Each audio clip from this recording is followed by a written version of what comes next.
Hey guys, are you taking the ACT soon and wondering how you can maximize your essay score? If so, in this video, I'm going to talk about how to get a perfect score on the ACT essay.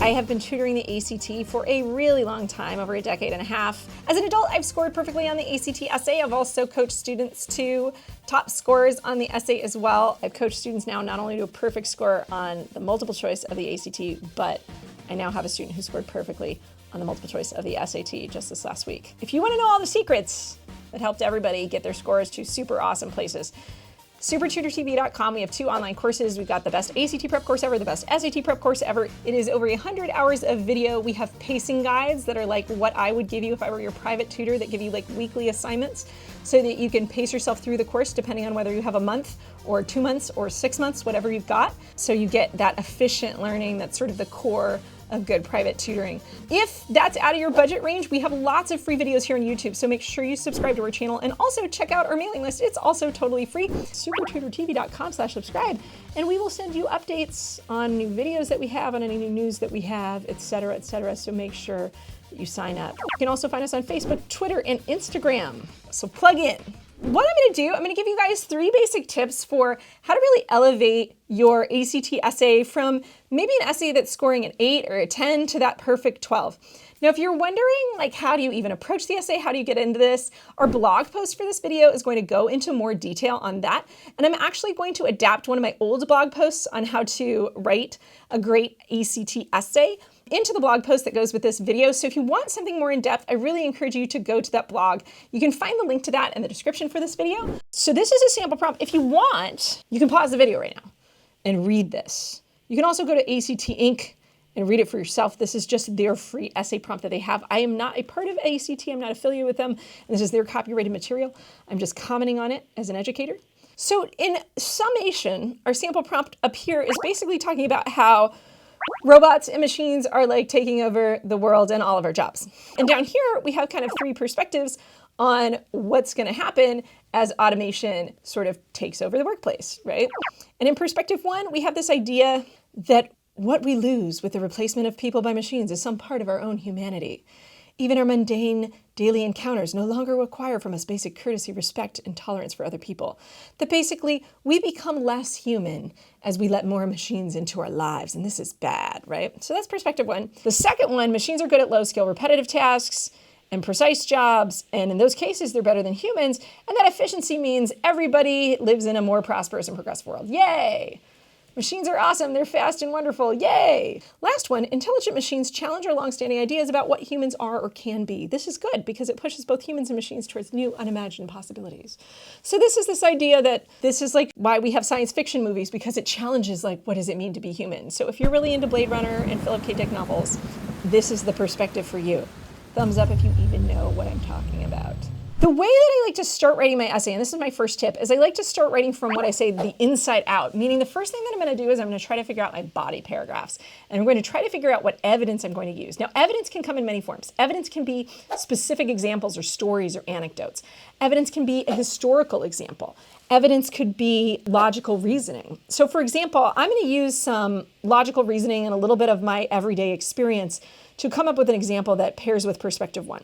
If you look up in this part, you're going to find some specifics in here probably of some sort. And my best advice to really come up with good evidence is not just to regurgitate the evidence that they already gave you, which is basically all the information here. Now, if you read this, you can see that robots build cars and other goods on assembly lines. If you want to get a lower score, you can just regurgitate these. And hey, if you're getting really low scores and you're like, Brooke, I don't need a perfect score on the essay. I just need a reasonable score where I look like I can write. Then you can regurgitate these and you'll be okay, and you can get like 8 out of 12 by just kind of using what's on the page and developing that out. But if you don't go beyond the page at all, it's going to be hard to really get a lot of points. And to get a perfect score, you really have to go beyond the examples that are here. So maybe I riff off of this a little bit, right? And what I think about, like when I think about the no human cashier, well, I actually think about my library, which isn't quite a store. So do you see how I'm digressing from exactly what they gave me a little bit, but it's still kind of the same category and it works, but it's also true to my own experience because I know about it. So at my local library, you can get like 20 books. You can put the whole stack on the machine and it will scan all of them, beep, beep, beep, beep, beep, beep, beep, beep, And it checks all of them out. It is like so cool. It is the coolest library checkout thing ever. And I love it. I do not think that this takes away my basic courtesy, respect, and tolerance for other people at all. That's my take here, but you see how I'm going to start with an example, and my examples I kind of build off of perspectives. A very common structure that a lot of people use, and you can use it, basically each body paragraph they focus on one of the 3 perspectives, and then they bounce off that perspective in each paragraph. That's a fine way to organize your paper. You don't have to organize it that way. Sometimes I will do like 2 in 1, so I'll do like perspective 2 and 3 in a single paragraph. And then perspective 1, maybe I draw that off 2 paragraphs because I have one perspective that's really interesting and then I want to develop that in some other way. I don't like to be cookie cutter about things. I don't like to be like super like template-y. But if you really want a template, that's one template you can use. But you can see how I dig into this, I sort of react to it, and then I come up with an example, a specific example that's on par with the examples they gave me, but maybe a little bit different and true to my own experience, but original enough so it doesn't sound like every other person's essay, because I guarantee you everybody else is going to be talking about robots that build cars, right? That brings me to my second point. And you can already actually hear my second point in what I'm talking about. But my second point is to be authentic and have a voice. Write what you believe and don't just copy ideas. One of the biggest mistakes that I see students make on the ACT essay is that you guys get into these kind of canned responses, meaning that you sort of see this argument, and when you see perspective 1, 2, and 3, you either literally just agree or disagree, right? And you have no other take. You have no other kind of like perspective that's your own kind of like, duh, this is the way the world actually is.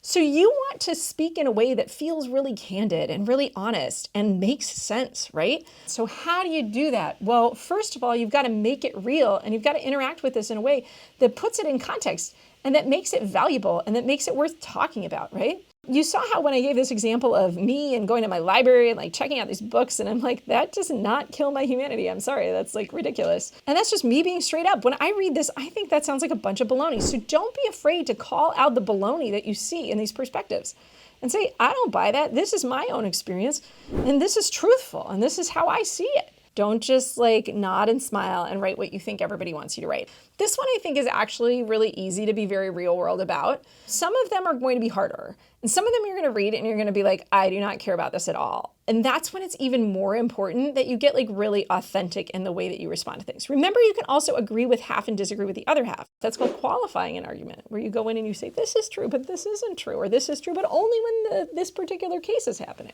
So I agree that machines are really good at low skill repetitive jobs and high speed precise jobs. And I think in both cases they do work better than humans. But I disagree that this efficiency leads to a more prosperous and progressive world for everyone, because I think the people who profit when machines get really good at something are the people who own the machines. Does that match up with my understanding of the actual world that I live in? Like politically, right? Culturally, current events wise, like what's the reality that you know? And ask yourself, does this reflect that reality? Is this true? And if it's not, call it out, people, and be honest and have a perspective. The other thing is, a lot of these perspectives might be extreme, but you don't have to be extreme. And being authentic and having a voice and writing in a way that's truthful, a lot of times it means you're not extreme, right? That you're making it real. When you have that kind of authentic voice and you're just straight up, and you say things that make sense and make people want to nod and go, yeah, oh my gosh, you're totally right.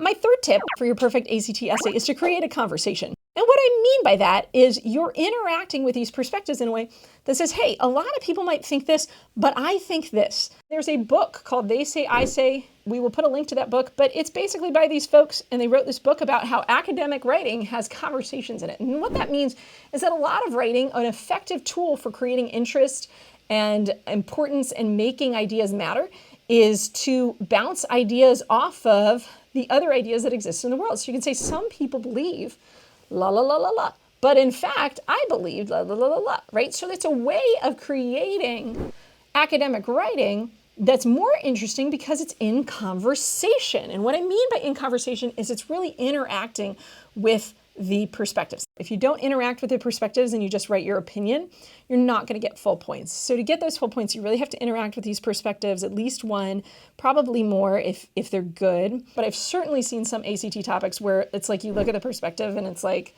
super lame, and like, why do I even need to waste my time on that? And so sometimes I'll just have students bring it up and then you discount it and you say, this is why this is really silly.